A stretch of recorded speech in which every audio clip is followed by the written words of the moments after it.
এই মুহররম মাস যখন এসে পৌঁছে যাবে তখন আমরা থাকতে পারবো না। এই মুহররম মাসেতে আমরা কম পক্ষে দুটো করে রোজা রাখব।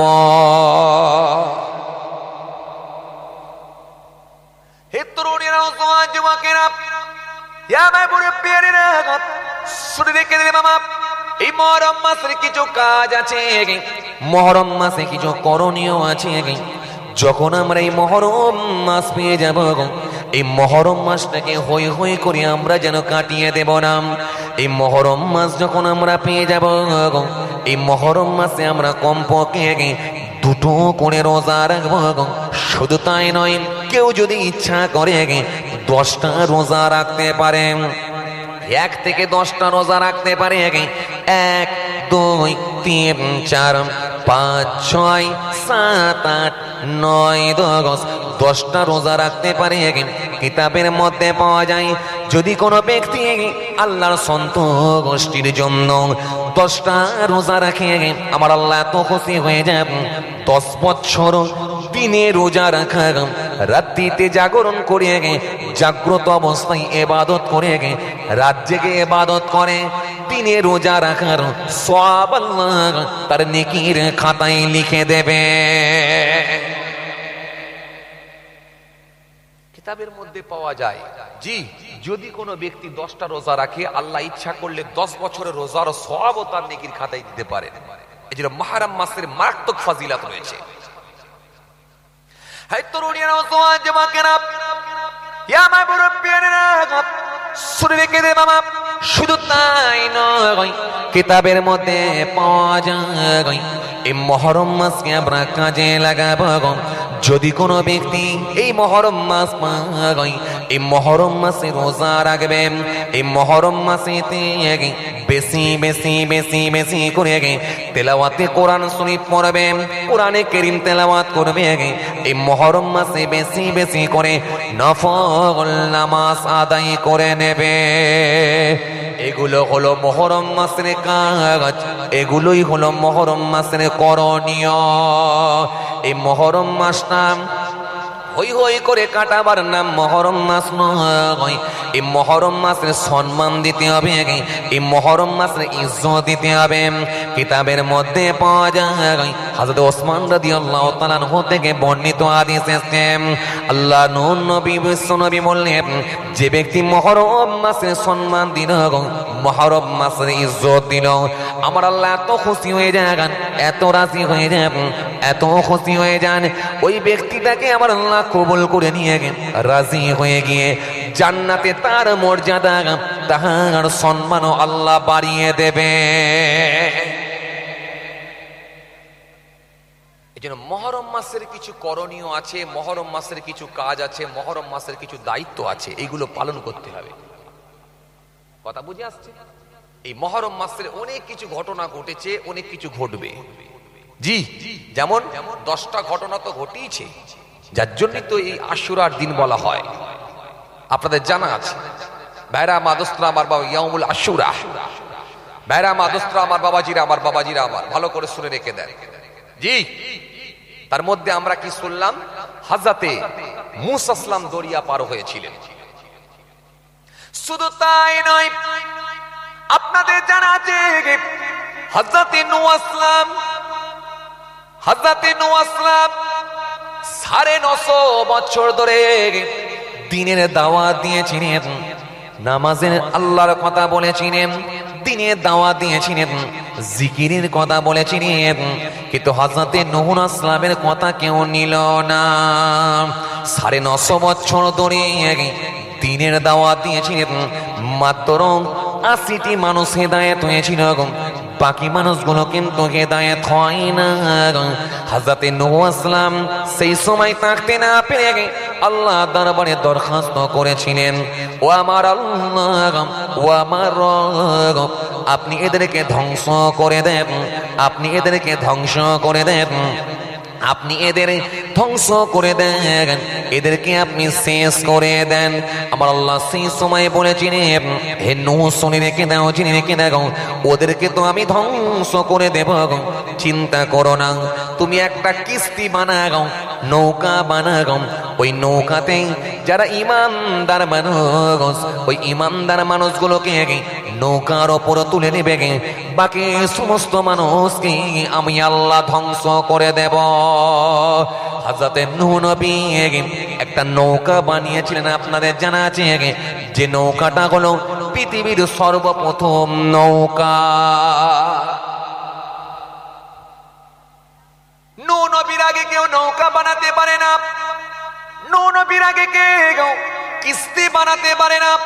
আজকের দিনে যত নৌকায় বানানো হোক না কেন, যত বোট বানানো হোক না কেন, যত স্টিমার বানানো হোক না কেন, যা কিছু বানানো হোক না কেন, মনে রাখবেন সেই নূহ নবীর নৌকাকে ফলো করে আল্লাহর কোরআন শুনিয়ে ফলো করি।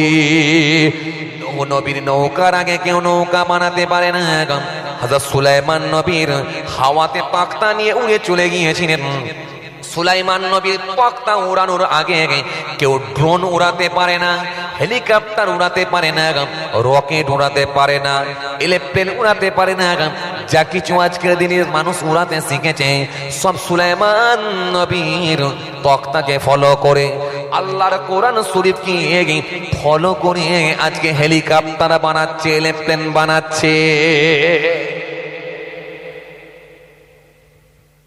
তাহলে আল্লাহ রাব্বুল আলামিন কোরআনে, আল্লাহ রাব্বুল আলামিনের কোরআন শরীফ ছাড়া বানানো সম্ভব না, বানানো সম্ভব না। এই জন্য কোরআন শরীফকে নিয়ে গবেষণা করছে গোটা পৃথিবী জুড়ে। সারা পৃথিবীর মানুষ, হায়ার এডুকেটেড মানুষগুলো তারা কোরআনকে নিয়ে গবেষণা করছে, কোরআনকে নিয়ে অ্যানালাইসিস করছে, কোরআনকে নিয়ে তারা ভাবছে আর এগিয়ে যাচ্ছে, উন্নতি করছে, ডেভেলপ করছে। আস্তে আস্তে তারা অনেক টপ র্যাঙ্কের জায়গায় পৌঁছাতে পেরেছে, সক্ষম হয়েছে, কিন্তু কোরআন শরীফকে সামনে রেখে। এই জন্য কোরআন শরীফকে নিয়ে যদি আপনি একটু ভাবেন, আপনিও হতভম্ব হবেন। কোরআনে কারীম 6666টা আয়াত, 500 আয়াত হলো আদেশ আর নিষেধ, চলবে আর চলবে না, করো আর করো না। বাকি আয়াতগুলো হিস্ট্রি অফ পাস্ট, অতীতের ইতিহাস। নূহ নবীর জামানায় যে ঘটনা, মুসা নবীর জামানায় যে ঘটনা, সুলাইমান নবীর জামানায় যে ঘটনা, ইউসুফ নবীর জামানায় যে ঘটনা, ইয়াকুব নবীর জামানায় যে ঘটনা, আইয়ুব নবীর জামানায় যে ঘটনা, ইত্যাদি ইত্যাদি অতীতের ঘটনাগুলোকে আল্লাহ রাব্বুল আলামিন একত্রিত করে তার হাবিব প্রফেট মুহাম্মদ মুস্তাফা সাল্লাল্লাহু আলাইহি সাল্লামকে কোরআনে কারীমের মধ্যে জানিয়ে দিয়েছেন। জোরে বলেন না, আরো জোরে হয় না? এজন্য আপনি কোরআনকে নিয়ে যদি গবেষণা করেন আপনি অবাক হয়ে যাবেন, এত সুন্দর করে একটার সঙ্গে একটা সামঞ্জস্যতা, একটার সঙ্গে একটা মিল, তার যে গাণিতিক ব্যাপার যেটা আপনাকে হতভম্ব করবে, যেটা আপনাকে অবাক করবে, আপনি অবাক হয়ে যাবেন। আপনি যদি হিসাব করে দেখেন, গোটা কোরআন শরীফ যদি খুঁজে খুঁজে দেখেন, 115 জায়গায় আপনি পাবেন পৃথিবীর কথা। ঠিক অনুরূপ ভাবে যদি খুঁজে খুঁজে দেখেন, 115 জায়গায় পাবেন আপনি আখিরাতের কথা। আপনি যদি খুঁজে খুঁজে দেখেন, 115 জায়গায় পাবেন আপনি 115 জায়গায় পাবেন শীতকালের কথা, 115 জায়গায় পাবেন গ্রীষ্মকালের কথা, 115 জায়গায় আপনি 5 জায়গায় পাবেন শীতকালের কথা, 5 জায়গায় পাবেন গ্রীষ্মকালের কথা, 115 জায়গায় পাবেন পৃথিবীর কথা, 115 জায়গায় পাবেন আখিরাতের কথা। আপনি যদি হিসাব করে দেখেন আপনি অবাক হয়ে যাবেন। 88 জায়গায় দেখবেন ইবলিস শয়তানের কথা, 88 জায়গায় আপনি দেখতে পাবেন ফারিস্তার কথা, 77 জায়গায় আল্লাহ দিয়েছেন জান্নাতের কথা, 77 জায়গায় আল্লাহ দিয়েছেন জাহান্নামের কথা, 13 জায়গায় আল্লাহ রাব্বুল আলামিন দিয়েছেন দরিদ্রতার কথা, সচ্ছলতার কথা আল্লাহ রাব্বুল আলামিন 26 জায়গায় দিয়েছেন। এইভাবে আল্লাহ রাব্বুল আলামিন এত সুন্দর করে কোরআন শরীফ মিলিয়েছেন, একটার সঙ্গে একটা যে সামঞ্জস্যতা, যেটা পৃথিবীর মানুষ অবাক হয়ে যায়। এই জন্য পৃথিবীর মানুষ সেই কোরআনকে নিয়ে যারা গবেষণা করেছে, কোরআনকে নিয়ে যারা পড়াশোনা করছে, স্টাডি করছে, নিশ্চয়ই তারা আজকে কোরআনকে নিয়ে আগাতে সক্ষম হয়েছে। বুঝে আসছে? চলুন আপনাদের সামনে আমি যেটা বোঝাতে চাইছিলাম, তাহলে নূহ নবীর নৌকা, নূহ নবীর কিস্তি সর্বপ্রথম বানানো হয়েছিল আল্লাহর নির্দেশে। এইভাবে তুমি বানাও যে নৌকা, জি, আজকে তো মানুষ লঞ্চ বানাতে শিখেছে, স্টিমার বানাতে শিখেছে, বোট বানাতে শিখেছে, অনেক কিছু বানাতে শিখেছে, কিন্তু নূহ নবীর নৌকার আগে কিন্তু কেউ বানাতে পারে না। আজকে মানুষ সবকিছু বানাতে সক্ষম হয়েছে। টাইটানিক জাহাজ আপনাদের সামনে জানা আছে, টাইটানিক জাহাজ বানিয়েছিল, যদিও প্রায় 110 বছর হয়ে গেল টাইটানিক জাহাজ ডুবে গেছে, কিন্তু ওই টাইটানিক জাহাজ ডোবার গল্প এখনো মানুষ ভুলে যেতে পারে না। কথা ঠিক কিনা ভুল বলেন? যে টাইটানিকের গল্প মানুষের এখনো মনে পড়ে, যে টাইটানিক বিলাস বহুল যে জাহাজ, বিরাট শক্তিশালী জাহাজ, যে টাইটানিক জাহাজের মধ্যে মানুষ কি করতে পারেনি, জাহাজের মধ্যে এত শক্তিশালী জাহাজ বানিয়েছিল যে জাহাজের মধ্যে প্যাসেঞ্জার থেকে শুরু করে সব রকমের ব্যবস্থা ছিল। রেস্টুরেন্ট থেকে শুরু করে, খেলার মাঠ থেকে শুরু করে, সিনেমা হল থেকে শুরু করে, টাইটানিকের মধ্যে কি দেয়নি? সেই টাইটানিক জাহাজকে আল্লাহ রাব্বুল আলামিন ডুবিয়ে দিয়েছিলেন। মাত্র 2 ঘন্টা সময় নিয়েছিলেন। 2 ঘন্টার মধ্যে অত বড় টাইটানিক জাহাজকে আল্লাহ রাব্বুল আলামিন একেবারে পানির নিচে পৌঁছে দিয়েছিলেন। মাত্র সময় নিয়েছিলেন 2 ঘন্টা। কি বুঝলেন? হ্যাঁ, যে টাইটানিক জাহাজ বানানো হয়েছিল, এই টাইটানিক জাহাজ বানাবার পরে তারা দাবি করেছিল আনসিঙ্কেবল টাইটানিক, যে জাহাজ জীবনে না ডোবার জাহাজ, এই জাহাজকে ডোবানোর মতো ক্ষমতা কারোর নাই, এই বলে তারা ওয়াহমিকা করেছিল এই জাহাজকে ডোবানোর মতো ক্ষমতা নাই, এটা তারা আওয়াজ তুলেছিল। শুধু তাই নয়, আপনাদের জানা আছে ওই জাহাজকে বানাতে সময় লেগেছিল 1 দিন 2 দিন 5 দিন 7 দিন নয়, ওই জাহাজকে বানাতে সময় লেগেছিল 1200 দিন, অর্থাৎ 1200 দিন সময় লেগেছিল খালি জাহাজ বানাতে। শুধু তাই নয়, 2000 ওয়ার্কার, 2000 লেবার, 2000 আপনার কি বলে 2000 মানুষ প্রত্যেক দিন টাইটানিক জাহাজ তৈরি করার কাজে ব্যস্ত ছিল, কিন্তু যে জাহাজকে বানাতে সময় লাগলো 1200 দিন।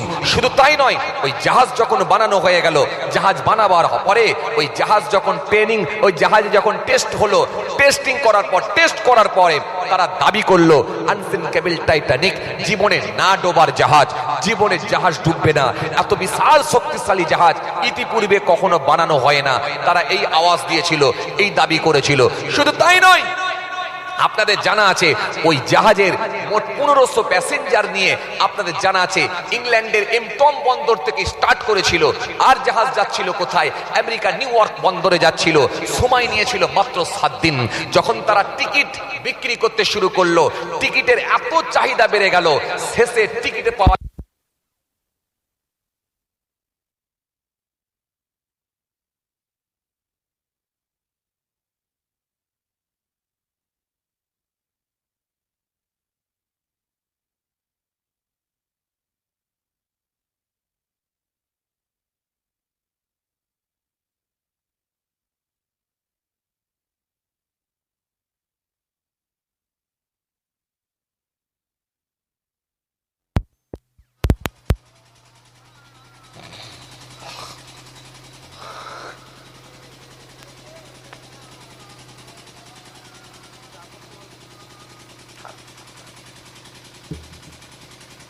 দরুদ শরীফ আল্লাহুম্মা সাল্লি আলা,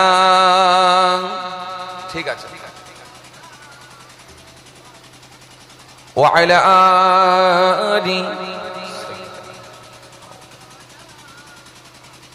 আওয়াজ দিয়ে পড়েন না রে বাবা, জোরে জোরে পড়েন না। দরুদ শরীফ আল্লাহুম্মা সাল্লি আলা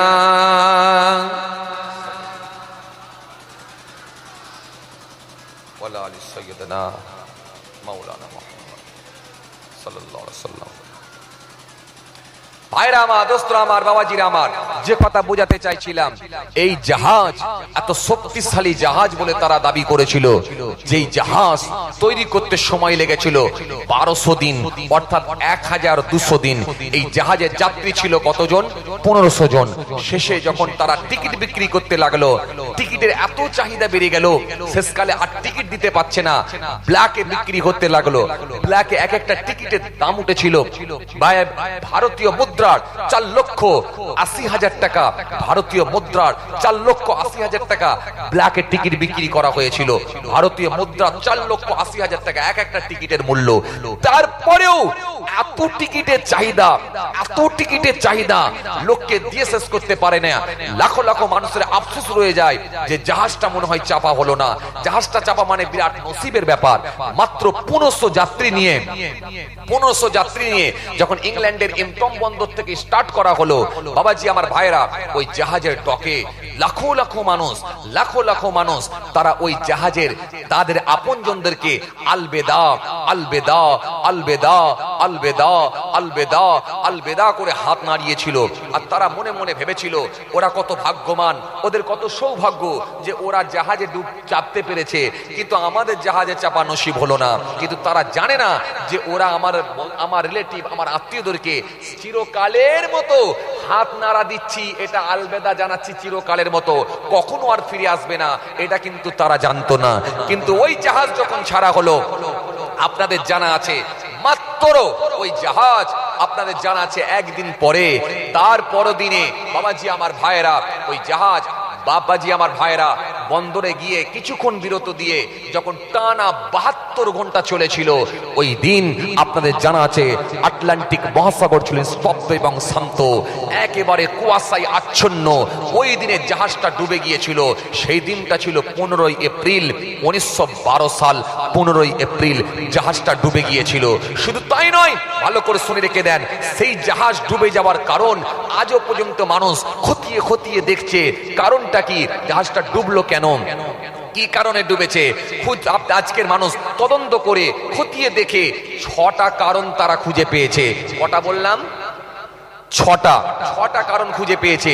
তার মধ্যে প্রথম কারণ যেটা, সেটা তারা নাম্বার 1 দাবি করেছে এই জাহাজের গতি অত্যাধিক বাড়িয়ে দেওয়া হয়েছিল। কারণ জাহাজের ক্যাপ্টেন ছিল যার নাম হলো স্মিথ। স্মিথ দাবি করেছিল আমাদের এই জাহাজকে যদি 7 দিনের মধ্যে আমেরিকা নিউ ইয়র্ক বন্দরে গিয়ে না ঠেকানো যায় তাহলে আমরা হেরে গেলাম। আমাদের এই জাহাজকে, আমরা এই জাহাজকে বিশ্ব রেকর্ড করতে চাই, কারণ ইতিপূর্বে এরকম শক্তিশালী জাহাজ কখনো বানানো হয় না। তাই ওই জাহাজকে 7 দিনের মধ্যে আমেরিকা নিউ ইয়র্ক বন্দরে গিয়ে ঠেকাতে হবে। স্মিথ তাই আওয়াজ দিয়েছিল 7 দিন সময় নিচ্ছি, 7 দিনের মধ্যে জাহাজ আমেরিকায় ঠেকাবো। এই দাবি করে ইংল্যান্ডের বন্দর থেকে যখন ছাড়া হয়েছিল, এমটম বন্দর থেকে যখন ছাড়া হয়েছিল, ওই জাহাজের ডকে যারা ছিল তারা বলেছেন নাম্বার 1 হতে পারে কারণ এটাই যে জাহাজের অত্যাধিক স্পিড বা গতি বাড়িয়ে দেওয়া, যে কিছুক্ষণের মধ্যেই ওই জাহাজটা এত গতি ছিল, এত স্পিড ছিল, অল্প সময়ের মধ্যেই জাহাজটা আপনার কি বলে আটলান্টিক মহাসাগরে কোথায় ভেসে গেল, সমুদ্রের নীল সমুদ্রের মধ্যে কোথায় তলিয়ে গেল, ওই জাহাজটাকে আর দেখা যায় না অল্প সময়ের মধ্যে। নাম্বার 1 এটা কারণ তারা উল্লেখ করেছিল। নাম্বার 2 দ্বিতীয় আরেকটা কারণ তারা উল্লেখ করেছে কি, ওই জাহাজটা যেদিনে ডুবেছিল সেই দিনটা ছিল 15 এপ্রিল, কিন্তু জাহাজের অপোজিট সাইড দিয়ে, জাহাজের অপোজিট দিক দিয়ে, জাহাজের আপনার কি বলে অপর প্রান্ত, জাহাজের অপর সাইড থেকে অপোজিট দিক দিয়ে একটা জাহাজ ভেসে ভেসে আসছিল। ওই জাহাজটা যখন দেখতে পেয়েছিল যে বরফে সমুদ্রের উপরে বরফের স্তূপ, যখন তিনি যে জাহাজের ক্যাপ্টেন দেখতে পেয়ে এই জাহাজের টাইটানিক জাহাজকে সংকেত দিয়েছিল, সিগন্যাল দিয়েছিল, কিন্তু স্মিথকে বারবার বলা হলেও স্মিথ ছিল একরোখা ব্যক্তি, সুতরাং সে একগুঁয়ে লোক জেদি লোক। সে মনে মনে ভেবেছিল এই জাহাজ সামান্য বরফ, এত বিশাল জাহাজকে সামান্য বরফে কোনো ক্ষতি করতে পারবে না। ওই বরফে গিয়ে যখন ধাক্কা মারলো নিচেটা ফুটো হলো। হতে পারে তারা দাবি করছে যে এই সিগন্যাল না ফলো করার কারণেতে এটা আর একটা কারণ হতে পারে, কিন্তু এই রকম ভাবে তারা গুনে গুনে 6টা কারণ উল্লেখ করেছে। কিন্তু আমি আমার জ্ঞানেতে বা আমি আমার নিজে অ্যানালাইসিস করে যা পেয়েছি 6টা কারণ নয়, ওই জাহাজ ডুবেছিল আমার মনে হয় একটা কারণই। প্রথমেই তারা একটা দাবি করেছিল আনসিঙ্কেবল টাইটানিক, যে জাহাজটা হলো জীবনে না ডোবার জাহাজ, এই জাহাজকে ডোবানোর মতো কারোর ক্ষমতা নাই। এই যে তাদের মধ্যে অহমিকা ঢুকেছিল, অহংকার, রিয়া, এই জাহাজকে ডোবানোর মতো ক্ষমতা কারণ নাই। এই জন্য আল্লাহ রাব্বুল আলামিন বলছেন, ইন্নাল্লাহা লা ইউহিব্বু মান কানা মুখতালান ফাকুরা, নিশ্চয়ই আমি আল্লাহ রাব্বুল আলামিন ফাকার কান্নিওয়ালাদেরকে পছন্দ করি না। নিশ্চয়ই আমি আল্লাহ রাব্বুল আলামিন অহংকারী ব্যক্তিদেরকে ভালোবাসি না। নিশ্চয়ই আমি আল্লাহ ফাকার কান্নিওয়ালাদেরকে পছন্দ করি না, অহংকারকে আমি আল্লাহ ভালোবাসি না। এই জন্য আল্লাহ রাব্বুল আলামিন বলছেন, ওয়াদ্দা কাসীরুম মিন আহলিল কিতাব লাউ ইয়ারুদ্দুনাকুম মিন বা'দি ঈমানিকুম কুফার হাসাদাম মিন ইনদি আনফুসিহিম মিন বা'দি মা তাবায়ানা লাহুমুল হক ফাআফু ওয়াসফাহু হাত্তা ইয়াতিয়াল্লাহু বিআমরিহি ইন্নাল্লাহা আলা কুল্লি শাইইন কাদির। সুতরাং অহংকারী ব্যক্তিকে আল্লাহ পছন্দ করেন না, একদম ডিটেইলস আলোচনা করেছেন। এই জন্য বাবাজি আমার ভাইরা, যে কথা আপনাদের বোঝাতে চাইছিলাম, এই হিংসা আর অহংকার আল্লাহ পছন্দ করেন না। এই জন্য আমার মনে হয় ওই জাহাজ ডুবে যাওয়ার প্রথম কারণটাই যথেষ্ট হয়েছিল। তাদের মধ্যে যে ওয়াহমিকা ঢুকেছিল যে এই জাহাজকে ডোবানোর মতো ক্ষমতা কারণ নাই, আল্লাহ রাব্বুল আলামিন সেই জাহাজকে 1200 দিনের জাহাজকে মাত্র ডোবালেন, 2 ঘন্টা সময় নিলেন। 2 ঘন্টার মধ্যে সেই বিশাল জাহাজকে একেবারে আপনাদের কি বলে, একেবারে আটলান্টিক মহাসাগরের নিচে পৌঁছে দিয়েছিলেন। 1200 দিনের জাহাজকে 2 ঘন্টায় আপনার কি বলে আটলান্টিক মহাসাগরের নিচে পৌঁছে দিয়েছিলেন। তার কারণ হতে পারে সেটা তাদের মধ্যে যে অহমিকা ছিল, এটাই হয়তো আল্লাহ পছন্দ করেননি। ভাইরা আমার, দোস্তরা আমার, বন্ধুরা আমার, সাথী মহব্বতের ভাইরা, ভালো করে শোনেন। যে কথা আপনাদের আমি বোঝাতে চাইছিলাম ভুলে যাইনি। তাহলে পৃথিবীর সর্বপ্রথম কিস্তি বানিয়েছিলেন, নৌকা বানিয়েছিলেন হযরতে, জোরে বলেন, নূহ আসলাম। সেই নৌকাকে ফলো করি যত জাহাজ, যত আপনার লঞ্চ, স্টিমার, বোট, সব কিন্তু নৌকাকে ফলো করে। সংক্ষেপে বলছি তাই আপনাদের ভালো করে বোঝার চেষ্টা করেন। আল্লাহ রাব্বুল আলামিনের কাছে নূহ আসলাম ফরিয়াদ করলেন, আল্লাহ এই কওমের মানুষকে আপনি ধ্বংস করে দেন, এদেরকে আপনি নির্মূল করে দেন, এরা আপনাকে আল্লাহ বলে মানে না। আল্লাহ বলেন, হে নবী নূহ, তোমার জবানের দোয়াকে আমি আল্লাহ রাব্বুল আলামিন কবুল করে নিয়েছি। দেরি করো না, একটা কিস্তি বানাও, নৌকা বানাও। আমি আল্লাহ রাব্বুল আলামিন বলি, ওই নৌকায় যারা উঠবে তারাই বাঁচবে, আর যারা নৌকায় থাকবে না তারাই সব পানিতে দরিয়ায় ভেসে ডুবে শেষ হয়ে যাবে। নৌকা বানাও।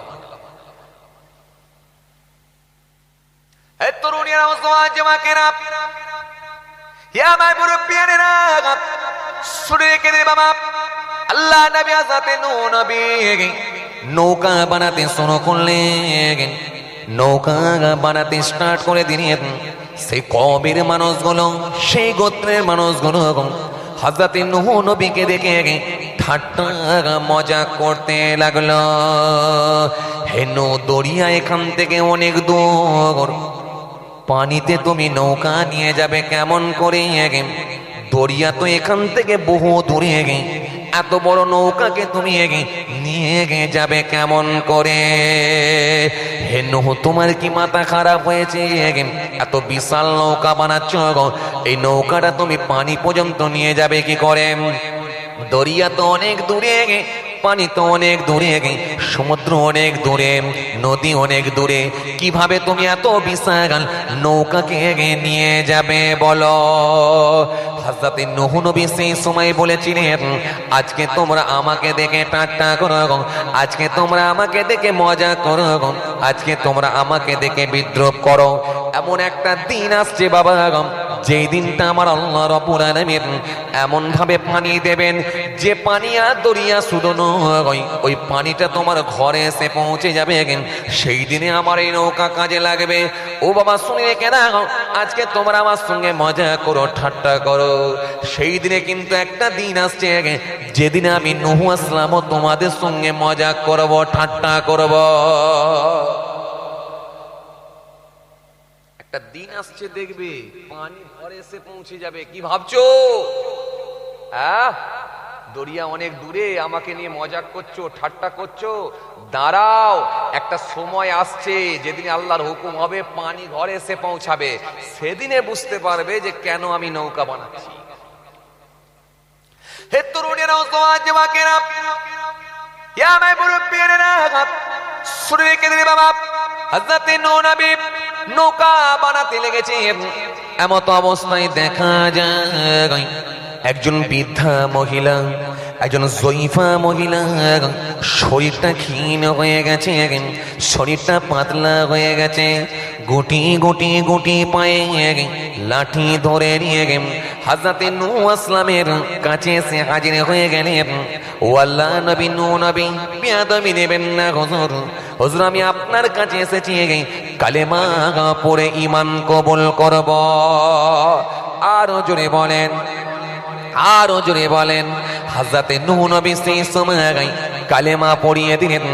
নূহ নবী ওই বুড়িমাকে কিছু সবক দিলেন। মা, বুড়িমা, দেরি করো না মা, তুমি তোমার বাড়িতে গিয়ে তোমার ওই জরাজীর্ণ কামরায় গিয়ে ছোট্ট কুটুরির মধ্যে গিয়ে এই সবকগুলো তুমি আমল করবে, এই সবকগুলো তুমি করবে, পাঠ পালন করবে। ও মা, বুড়িমা, একটু জিকিরি করবে, আমি যেভাবে তোমাকে শেখাচ্ছি এইভাবে তুমি আমল করবে মা। তবে একটা কথা শোনো মা, সামনে একটা দিন আসছে যেদিন আল্লাহ রাব্বুল আলামিন বন্যা দিয়ে, তুফান দিয়ে সবকে শেষ করে দেবেন।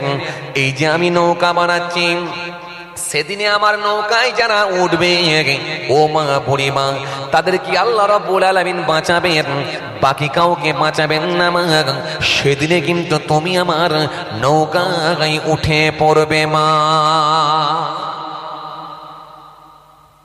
সামনে একটা দিন আসছে যেদিনে আল্লাহ বন্যা দিয়ে, তুফান দিয়ে সব শেষ করে দেবে। সেদিনে আমার নৌকায় যারা উঠবে তাদেরকে আল্লাহ রাব্বুল আলামিন বাঁচাবেন, তারাই হবে ঈমানদার, বাকি কাউকে কিন্তু আল্লাহ বাঁচাবেন না। সেদিনে মা কিন্তু তুমি আমার এই নৌকাতে অন্তত উঠে পড়ো মা, আমার এই নৌকাতে তুমি অন্তত চেপে পড়ো মা, দেরি করবে না। সেই দিনটা কিন্তু তুমি আমার এই নৌকাতে উঠে পড়বে। বুড়িমা বলল, ও হযরতে নূহ আসলাম, আপনি বলছেন ঠিকই, আপনি বলছেন ঠিকই, কিন্তু আমার তো বয়স হয়ে গিয়েছে, আমি একটা বয়স্কা মহিলা, আমার শরীর ক্ষীণ হয়ে গেছে, বৃদ্ধা মহিলা, তো কবে বন্যা হবে, কবে আপনি নৌকা চালাবেন, কবে মানুষকে তুলবেন, এই খবর তো আমি জানতে পারবো না। তো হুজুর, আপনি যদি একটু সাল তারিখটা, আপনি যদি একটু ডেটটা বলেন, বা একটু আপনি যদি তারিখটা বলে দেন যে অমুক ডেট অমুক তারিখে হবে, তাহলে আমার জন্য খুব সুবিধা হয়, বা অমুক দিনে হবে, তাহলে আমার জন্য একটু সুবিধা হয়। হুজুর, আপনি অন্তত যদি একটু জানিয়ে দিতেন আমাকে, তাহলে আমার জন্য বড় সুবিধা হতো। হুজুর, আপনি একটু বলে দেন তো দয়া করে, হুজুর কবে হবে বন্যাটা একটু বলে দেন। আল্লাহ নবী নূহ নবী বললেন, ও মা, বুড়িমা, শুনে রেখে দাও মা, কবে বন্যা হবে এটা আমি জানি না, কারণ আল্লাহ রাব্বুল আলামিন এখনো জানেন না। আল্লাহ রাব্বুল আলামিন এটাই বলেছেন, সামনে একটা দিন আসছে যেদিনে মা নূহ, শুনে রেখে দাও, বন্যা দিয়ে আমি সব শেষ করে দেব। সেই দিয়ে ঈমানদারদেরকে ওই নৌকার ওপরে তুলে নেবে। সেটা কবে দেবেন, কোন সময়ে দেবেন, সেটা কিন্তু মা, বুড়িমা, আমি এখনো জানি না। বুড়িমা সেই সময়ে বলেছিল, ও আল্লাহ নবী, নূহ নবী, বেয়াদবি নেবেন না। তবে হুজুর, ওই সামনে দেখতে পাচ্ছেন, ওই কিছুটা দূরে গিয়ে আমার একটা জরাজীর্ণ বাড়ি আছে, ছোট্ট একটা কুঠুরি আছে, ছোট্ট একটা ঝুপুরির বাড়ি আছে, ওই বাড়ির মধ্যে আমি থাকি। ও আল্লাহ নবী, নূহ নবী, তবে একটা কথা আপনাকে বলি, আমি বুড়িমা, আমার বয়স হয়ে গেছে, কবে বন্যা হবে আমি জানতে পারবো না হুজুর। যদি আপনি বন্যা হওয়ার আগে আল্লাহ যখন আপনাকে জানিয়ে দেবেন, আমার কাছে যদি একটু খবরটা পাঠিয়ে দিতেন, আমি তাহলে আপনার ওই নৌকায় উঠে পড়তাম। বন্যা হওয়ার আগে যদি আপনি একটু আমাকে খবরটা দিতেন, আমি খুব উপকৃত হতাম, আমি আপনার নৌকায় উঠে পড়তাম। কেন, আমার তো বয়স হয়ে গেছে, আমি কিছু জানতে পারবো না হুজুর, আমিও হয়তো পানির তলায় চলে যাব, একটু যদি আপনি জানিয়ে দিতেন। হযরতে নূহ নবী সেই সময় বললেন, ও মা, বুড়িমা, শুনে রেখে দাও মা, চিন্তা করো না মা, টেনশন নিও না মা, আমি তোমাকে কথা দিলাম মা, বন্যা যখন হবে আল্লাহ রাব্বুল আলামিন যখন আমাকে জানিয়ে দেবেন, জানানোর পরে তোমার কাছে আমি সংবাদ পৌঁছে দেব। বন্যা হবে, বন্যা হবে। অনেক লম্বা ওয়াকিয়া, অনেক লম্বা ঘটনা, ছোট করে বলি শুনে। বন্যা হবে, এ তরুণিয়া শুনে গেলে বুড়িমা টুক টুক টুক টুক করে নিজের বাড়িতে চলে গেলেন। জরাজীর্ণ কামরার মধ্যে গিয়ে, ঝুপড়ির মধ্যে গিয়ে তিনি তপস্যার মধ্যে উনি আস্তে আস্তে সময়কে অতিবাহিত করতে লাগলেন, তপস্যার মধ্যে কাটাতে লাগলেন, জিকিরের মধ্যে কাটাতে লাগলেন। ও তরুণী আশ্রয় কেড়ে, ও নওজোয়ান যুবকের জিরে কেড়ে বাবা, ঠিক সময় হয়ে গেল, আল্লাহর হুকুম হয়ে গেল, চুলোর ভেতর থেকে পানি উঠতে লাগলো। এত পানি, এত পানি, এত পানি, এত পানি, এত পানি, এত পানি, ওই পানি পানি সব জায়গায় পানি থই থই করে। হযরতে নূহ নবী ৮০ জন ইমামদার দিগকে, ইমামদার মানুষগুলোকে ওই নৌকার উপরে তুলে নিয়েছিলেন। শুধু তাই নয়, যত জীব জন্তুগুলো ছিল জোড়াই জোড়াই সব তুলে নিয়েছিলেন। তুলে নিয়ে ওই নৌকার উপরে হযরতে নূহ নবী ভাসতে লাগলেন। ভাসতে ভাসতে ভাসতে ভাসতে নূহ নবীর নৌকা কোথায় চলে গেল? হযরত নূহ নবী লক্ষ্য করে দেখতে পান তিনারই কলিজার টুকরা সন্তান, যার নাম হলো কেনান। কেনান দরিয়ার উপরে সাঁতার দিচ্ছে, ডুবছে আর উঠছে, উঠছে আর ডুবছে, ডুবছে আর উঠছে। হযরতে নূহ নবী সেই সময় বলেছিলেন, হে আমার সন্তান, হে আমার ছেলে, হে আমার বেটা, আজকের দিনে কেউ রেহাই পাবে না, আজকের দিনে কেউ ছাড় পাবে না। যাদেরকে আল্লাহ দয়া করে বাঁচাবে তারাই বাঁচবে বাবা ছেলে, যারা আমার এই নৌকায় উঠেছে তারাই বাঁচবে, বাকি কেউ বাঁচবে না। ও আমার সন্তান, দেরি করো না, দেরি করো না, তুমি এই নৌকার উপর উঠে পড়ো। বাপ বেটাই কথা হচ্ছে, বাপ বেটাই কথা হচ্ছে। মুহূর্তের মধ্যে দেখা যায় ওই দরিয়া থেকে বিরাট একটা ঢেউ উঠলো। ওই ঢেউতে নূহ নবীর সন্তান কোথায় ডুবে গেল, ডুবে গেল, মারা গেল। ওই ছেলের আর কোনো খবর নাই। বাপ বেটাই কথা হচ্ছে, বেটা বলছে আব্বা চিন্তা করবেন না, সামনে পাহাড় আছে, পাহাড়ে গিয়ে উঠে পড়বো। মুহূর্তের মধ্যে বিরাট একটা ঢেউ উঠল। ওই ঢেউতে নূহ নবীর সন্তান দরিয়ার নিচে পৌঁছে গেল। কোথায় ভেসে চলে গেল কোনো আর খবর নাই, কোনো আর খবর নাই। হযরত নূহ নবীর একটু মনটা খারাপ হয়ে গেছে। হযরত নূহ নবী একটু চিন্তিত হয়ে পড়েছেন। নৌকার ওপরে বসেছেন, মাথাটা নিচু করে মনে মনে ভাবতে লেগেছেন, আল্লাহ দরবারে বলতে লেগেছেন, ও আমার আল্লাহ, আপনি বলেছিলেন তোমার সন্তানকে আমি শেষ করব না, তোমার বংশের কাউকে আমি মারব না, তোমার আওলাদদের আমি ধ্বংস করব না। আল্লাহ, আমার ছেলে কি আমার আওলাদ নয়? আমার ছেলে কি আমার সন্তান কি আমার বংশের কেউ নয়? সে কি আমার বংশধর নয়? সে কি আমার আওলাদ নয়? যখন এরকম করে বলে, ও আমার আল্লাহ, আপনি আমার ছেলেকে মেরে দিলেন, মনটা খুব খারাপ হয়ে গেছে। সঙ্গে সঙ্গে আমার আল্লাহ দরবার থেকে একটা জানিয়ে দেয়া হলো, হে নূহ শুনে রেখে দাও, হে নূহ জেনে রেখে দাও, যে ছেলে আমি আল্লাহকে আল্লাহ বলে মানে না, যে ছেলেটা তোমাকে নবী বলে মানে না, দিন মানে না, ইসলাম মানে না, শরীয়ত মানে না, আমি আল্লাহকে আল্লাহ বলে মানে না, সে কেমন করে তোমার সন্তান হতে পারে? ও বাবা ছেলে, ও নূহ নবী শোনো, আমি আল্লাহ পাক নারাজ হয়ে গিয়ে অসন্তুষ্ট হয়ে গিয়ে তার নামটা কেটে দিয়েছি। ও নূহ নবী শোনো, ওর নামটা যদি আরেকবার তুমি বলো, ওই ছেলের জন্য যদি আরেকবার সুপারিশ করো, আমি আল্লাহ নারাজ হয়ে গিয়ে তোমার নামটাও কেটে দেব, ওর জন্য আর সুপারিশ তুমি করবে না। হযরত নূহ নবীর মনটা খারাপ হয়ে গেল, মাথাটা নিচু করে বসে আছে, আর কোনো সুপারিশ করলেন না। নৌকা ভাসতে লাগলো, ভাসতে লাগলো, ভাসতে লাগলো, ভাসতে ভাসতে ভাসতে ভাসতে আস্তে আস্তে আল্লাহর হুকুম হলো বন্যা শুকাতে লাগলো, পানি কমতে লাগলো। পাহাড়ের উপরে 40 গজ পানি উঠে গিয়েছিল।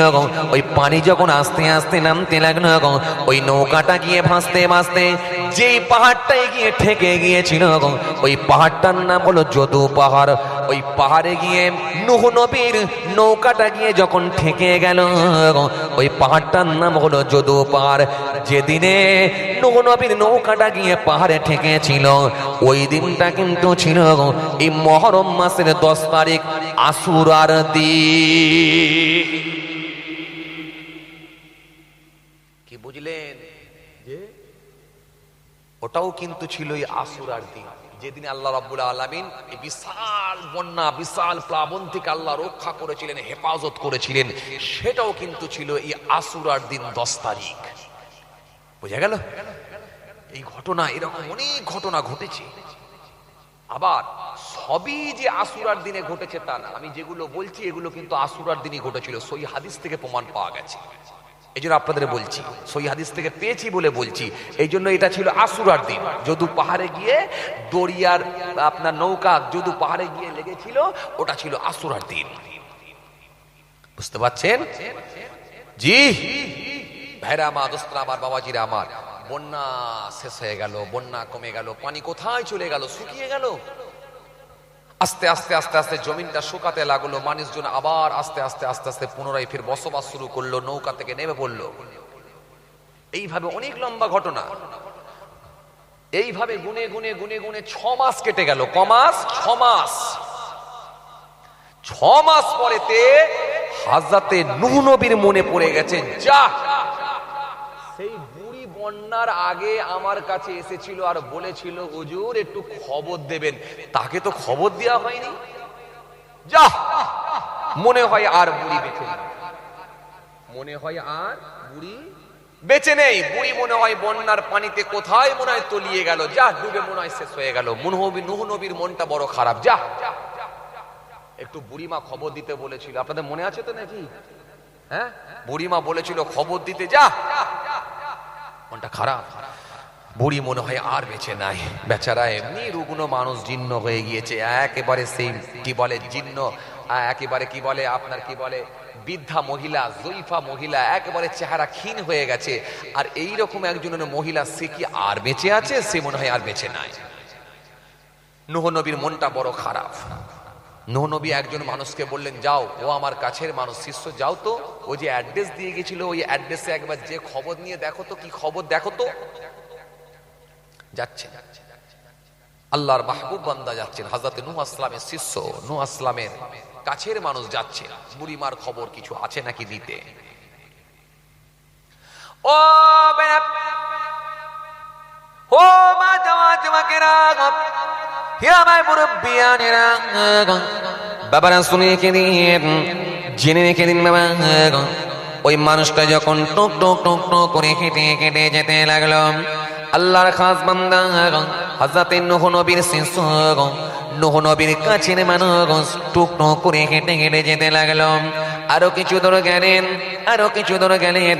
বেশ কিছু দূর যাওয়ার পরে ছোট্ট একটা জরাজীর্ণ কামরা, ছোট্ট একটা বাড়ি, ছোট্ট একটা কামরা, ছোট্ট একটা কুঠুরি, ছোট্ট একটা ঝুপুরি দেখতে পেল। ওই মানুষটা মনে মনে ভাবলো, এর ভেতরে কি বুড়িমা আছে জানি না। দরজার সামনে গিয়ে একবার আওয়াজ দিয়ে বললেন, বুড়িমা কি আছেন? দরজার ভেতর থেকে সালাম দিলেন, আসসালামু আলাইকুম। দরজার ভেতর থেকে সালাম দিয়ে ওই বুড়িমা বেরিয়ে এলেন, এসে বললেন, ও আল্লাহর মাহবুব বান্দা, ও নবীর কাছের মানুষ, শিষ্য, শুনুন শুনুন, বন্যার কি কোনো সংবাদ আছে নাকি? বন্যার কি কোনো সংবাদ আছে? খবর দিতে এসছেন, বন্যা হবে নাকি? কবে হবে হুজুর? তাহলে একটু বলেন। বন্যার খবর দিতে এসছেন, হ্যাঁ, কবে বন্যা হবে? কিতাবের মধ্যে পাওয়া যায়, আল্লাহর বান্দা চমকে উঠলেন যে বিশাল বন্যা হয়েছে, পাহাড়ের উপরে 40 গজ পানি উঠে গেছে। এই বুড়ি কি কিছুই বুঝতে পারে না। বুড়িকে বললেন, ও মা, বুড়ি মা, বন্যা তো হয়ে গেছে মা। পাহাড়ের ওপরে 40 গজ পানি উঠে গিয়েছিল মা। সমস্ত কিছুকে আল্লাহ রাব্বুল আলামিন ধ্বংস করে দিয়েছেন। জমি জায়গা ঘর বাড়িকে আল্লাহ সব প্লেন করে দিয়েছেন মা। 6 মাস কেটে গেল মা, তুমি কি কিছুই বুঝতে পারো না মা? বুড়ি সেই সময়ে বলেছিল, ও আল্লাহ নবীর কাছের মানুষ শুনে রেখে দিয়ে, হুজুর বিশ্বাস করুন, যেদিনে আমি নূহ নবীর কাছে গিয়েছিলাম, কালেমা পড়ে নিয়েছিলাম, ওই দিন থেকে এসে যখন আমি সবক শুরু করেছিলাম, যেভাবে আমাকে বলেছিলেন জিকির করতে, ওইভাবে জিকির আমি করে চালিয়ে গিয়েছিলাম। আল্লাহর কসম করে বলি, বন্যা কোন দিক দিয়ে এলো আর কোন দিক দিয়ে চলে গেল আমি বুড়িমা কিন্তু একটু বুঝতে পারলাম না। আরো জোরে বলেন, আমি বুড়িমা একটু টের পেলাম না। এজন্য আল্লাহ রাব্বুল আলামিন বললেন কোরআনে কারীমের মধ্যে, বললেন ফাসকুরুনি আযকুরুকুম, বান্দা আমাকে স্মরণ কর, আমি আল্লাহ তোদের স্মরণ করব। এরপরে আমার আল্লাহ সুন্দর করে বললেন, বান্দারে শুনে কেঁদে জেনে রেখে দে, তোরা যদি আমার হয়ে যাস, আমি আল্লাহ তোদের হয়ে যাব। ও তরুণিয়া শুনে কেঁদে, কিতাবের মধ্যে পাওয়া যায় মাল্লাকুল মাওলা ফালাকুল কুল, বান্দা যখন আল্লাহর হয়ে যায়, কুল মাখলুকাত তার গোলাম হয়ে যায়।